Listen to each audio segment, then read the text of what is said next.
ದಾವೂದ್ ಇಬ್ರಾಹಿಂ ಭೂಗತ ಪಾತಕಿ ಆಸ್ಪತ್ರೆ ಸೇರಿದ್ದಾನೆ. ಯಾಕೆ ಏನಾಯ್ತು ಆತನಿಗೆ ನೋಡ್ತಾ ಹೋಗೋಣ.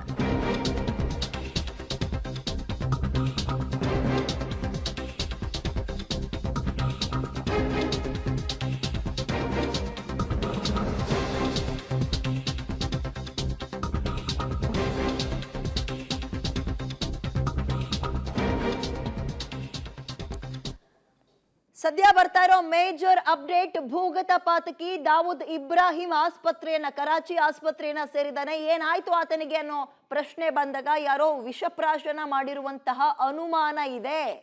ವಿಷ ಉಣಿಸಿದ್ದಾರೆ ಅನ್ನೋ ಹಿನ್ನೆಲೆಯಲ್ಲಿ ಈಗ ಕರಾಚಿ ಆಸ್ಪತ್ರೆಯ ಪಾಲಾಗಿದ್ದಾನೆ ದಾವೂದ್ ಇಬ್ರಾಹಿಂ.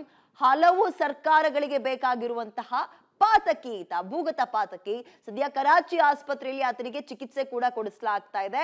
ವಿಷಪ್ರಾಶನದ ಶಂಕೆ ಕೂಡ ಈಗ ಯಾರೋ ಮಾಡಿರ್ಬೋದು ಹೀಗೆ ಅನ್ನುವಂತಹ ಅನುಮಾನ ಕೂಡ ಇದೆ.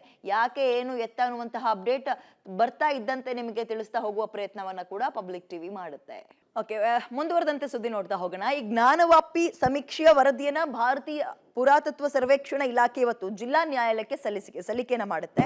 ಅಧೀಕ್ಷಕ ಪುರಾತತ್ವ ಶಾಸ್ತ್ರಜ್ಞ ಅವಿನಾಶ್ ಮೊಹಾಂತಿ ಅವರ ರಕ್ತದೊತ್ತಡ ಹಠಾತ್ ಹೆಚ್ಚಳ ಆಗಿದ್ದು ಮತ್ತು ಆರೋಗ್ಯ ಹದಗೆಟ್ಟ ಹಿನ್ನೆಲೆ ಡಿಸೆಂಬರ್ 11ರಂದು ವರದಿ ಸಲ್ಲಿಸೋಕೆ ಸಾಧ್ಯ ಆಗಿರಲಿಲ್ಲ. ಈ ಹಿನ್ನೆಲೆ ಕೋರ್ಟ್ ಒಂದು ವಾರದ ಟೈಮ್ ಕೊಟ್ಟಿದ್ದು. ಜಿಲ್ಲಾ ನ್ಯಾಯಾಧೀಶ ಡಾಕ್ಟರ್ ಅಜಯ್ ಕೃಷ್ಣ ವಿಶ್ವೇಶ್ ಅವರ ಆದೇಶದ ಮೇರೆಗೆ ಎಎಸ್ಐ ಜ್ಞಾನವಾಪಿ ಮಸೀದಿಯ ಆವರಣದಲ್ಲಿ ಜುಲೈ 24ರಂದು ಸರ್ವೆ ಕಾರ್ಯ ಆರಂಭಿಸಲಾಗಿತ್ತು. ನವೆಂಬರ್ 2ರಂದು ಸರ್ವೆ ಕಾರ್ಯ ಪೂರ್ಣಗೊಂಡಿತ್ತು. ಸರ್ವೆ ಬಳಿಕ ವರದಿಯನ್ನು ಸಿದ್ಧಪಡಿಸೋಕೆ 15 ದಿನಗಳ ಹೆಚ್ಚುವರಿ ಸಮಯಾವಕಾಶ ಕೂಡ ಕೊಟ್ಟಿದ್ರು. ಬಳಿಕ ವಿವಿಧ ಹಂತದಲ್ಲಿ ನ್ಯಾಯಾಲಯ ವರದಿ ಸಲ್ಲಿಸೋಕೆ 4 ಸಲ ಹೆಚ್ಚುವರಿ ಸಮಯವನ್ನು ಕೂಡ ಕೊಟ್ಟಿದೆ.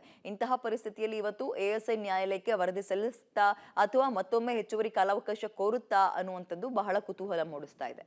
ವಿಜಯಪುರದಲ್ಲಿ ಇದು ಬಹಳ ವಿಚಿತ್ರ ಹಬ್ಬದ ಆಚರಣೆ. ಏನ್ ಆಚರಣೆ ನೋಡ್ತಾ ಹೋಗೋಣ.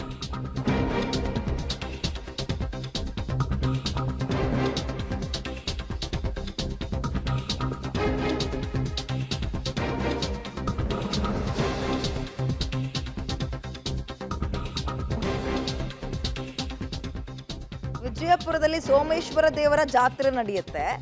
ಆಗ ಒಂದು ವಿಚಿತ್ರವಾಗಿ ಸೆಲೆಬ್ರೇಷನ್ ಅವ್ರದ್ದು. ಏನಪ್ಪಾ ಅಂದ್ರೆ ಓಡೋಡು ಬಂದು ಜೋರಾಗಿ ಬಂಡೆಗೆ ತಲೆ ಚಚ್ಕೋತಾರೆ ಭಕ್ತರು. ನಿಡಗುಂದಿ ತಾಲೂಕಿನ ಗಣಿ ಗ್ರಾಮದಲ್ಲಿ ಆಗುವಂತಹ ಜಾತ್ರೆ ಇದು. ಹಲವು ಕಡೆ ಒಂದೊಂದು ರೀತಿಯ ಒಂದೊಂದು ನಂಬಿಕೆ ಅಪ್ಪ, ಗಮನಿಸ್ತಾ ಇದ್ದೀರಿ. ಓಡ್ ಹೋಗಿ ಬಂಡೆಗೆ ತಲೆ ಚಚ್ಕೊಂಡು ಆಚರಣೆ ಮಾಡುವಂತಹ ಜಾತ್ರೆ ಇದು. ದೇವರ ನಂಬಿಕೆ, ಬಟ್ ಅವ್ರಿಗೇನು ಆಗಲ್ವಂತೆ ಅಷ್ಟು ಜೋರಾಗಿ ತಲೆ ಚಚ್ಕೊಂಡ್ರು ಕೂಡ. ಮೊನ್ನೆ ಒಂದು ನೋಡ್ತಾ ಇದ್ವಲ್ಲ, ಮುಳ್ಳಿನ ರಾಶಿ ಹಾಕೊಂಡು ಅದ್ರ ಮೇಲೆ ಬೀಳ್ತಾರೆ, ಅವ್ರಿಗೇನು ಆಗಲ್ಲ.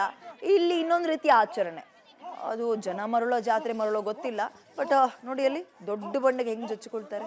ಈ ಹಾಸನಕ್ಕೆ ಈ ವರ್ಷ ಸರಿಯಾಗಿ ಮಳೆ ಆಯ್ತೋ ಇಲ್ವೋ, ಆನೆಗಳ ಹಿಂಡಂತೂ ಪದೇ ಬರ್ತಲೇ ಇದೆ. ಕಾಡಾನೆಗಳ ಕಾಟ ಈ ವರ್ಷ ಜನರ ನಿದ್ದೆಗೆಡಿಸ್ಬಿಟ್ಟಿದೆ. ಗ್ರಾಮದೊಳಗೆ ರಾಜಾರೋಷವಾಗಿ ಆನೆಯೊಂದು ಸಾಗಿ ಹೋಗಿದೆ. ಕಾಡಾನೆ ಕಂಡವರು ಗ್ರಾಮಸ್ಥರು ಕಿರ್ಚಾಡಿದ್ದಾರೆ. ನೋಡಿ ಅಲ್ಲಿ ಮನೆಯ ಕಾಂಪೌಂಡ್ ಒಳಗೆ ನಿಂತು ವಿಡಿಯೋ ಮಾಡ್ತಾ ಇದ್ದಾರೆ.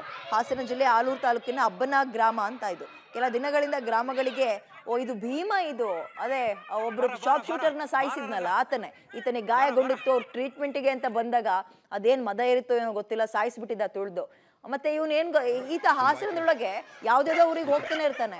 ಅಲ್ಲಿ ಕೊಡುವಂತವ್ರು ಏನಾದ್ರು ಕಬ್ಗಿಬ್ ಹಾಕಿದ್ರೆ ಬಿಸಾಡಿದ್ರೆ ನೆಲಕ್ಕೆ ತಗೊಂಡು ತಿನ್ಕೊಂಡು ಸುಮ್ನೆ ಹೋಗ್ತಾನೆ. ಜನ ನಿಂತಿದ್ರೆ ಹೆದರ್ಬೇಕು, ಅವ್ರು ಏನಾದ್ರು ಮಾಡ್ತಾರೆ ಅನ್ನೋ ಭಯನೇ ಇಲ್ಲ ಆತನಿಗೆ. ಭೀಮಾ